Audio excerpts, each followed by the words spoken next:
also cover their spouse anywhere from $10,000 to $100,000 if they are married, and then they can always get a small policy on any children. $5,000 or $10,000 is available for each child. The company also offers a couple other plans that are pretty nice. They do have a tuition reimbursement plan. Sometimes we get calls on those asking about 529 plans and about plans even for people that want to go back to school, maybe get more, a little additional education to possibly get some different increases in pay or a new position with the company. They offer $5,250 per year, which is pretty typical. We average between $3,000 and $5,000 with a lot of companies we work with. So this is a generous plan, more on the high side. Vacation, just to throw something out there, if they have more than 10 years with the company, they get 20 days. Not the greatest in the world, but just keep in mind that a lot of retirees who have been over there, been at the company more than 10 years, want to get those vacation days paid that they've been accruing. So just keep in mind they have a 20-day buildup. Finally, they do offer some sort of financial planning help through the company. They call it an EAP plan, which is typical, and part of the EAP plan, which a lot of people use for, emergencies, high-risk type situations, maybe suicide line, those types of depression. I mean, the EAP lines are really normally used for situations where there's actually some mental issues with the actual employee, that they have somebody to talk to.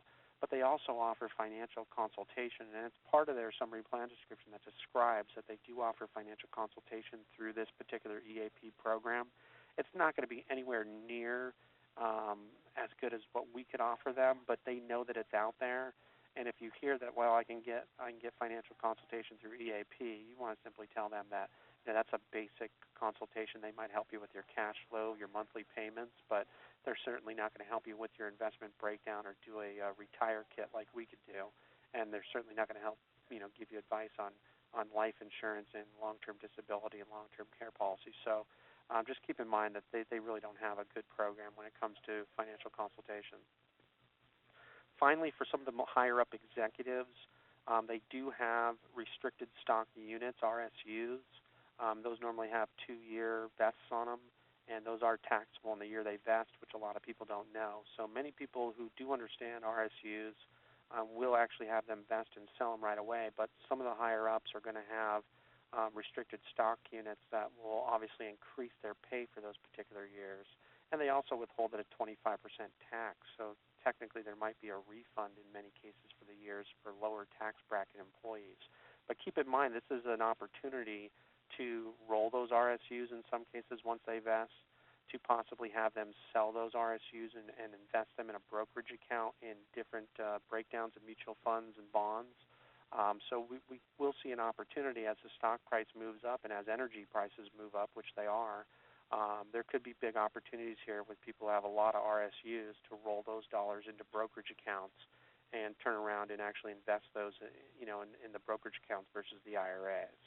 Now, they do have one other 409A plan. These are non-qualified plans. They do have a supplemental executive retirement plan, often called a SERP plan, and that's going to be literally for people that are making over $245,000 at the current tax rate. So keep in mind that if you hear anybody say they have a non-qualified plan, a 409A plan, a SERP, a CESP, a deferred comp plan, a supplemental executive retirement plan, anything that you hear supplemental in the word, or 409A or deferred comp plan, that's going to be a very highly compensated employee who probably has very large pension dollars and probably a very large 401K, and on top of that, very large restricted stock unit positions. So this is going to be someone that you're definitely going to want to meet with one-on-one and really try to find out, what they've chosen for their distribution pattern, and include that in the RK to help them understand that you chose to get paid out on this supplemental plan over 10 years. We're going to show that as income so that we can actually defer your IRA distributions and watch that grow in retirement.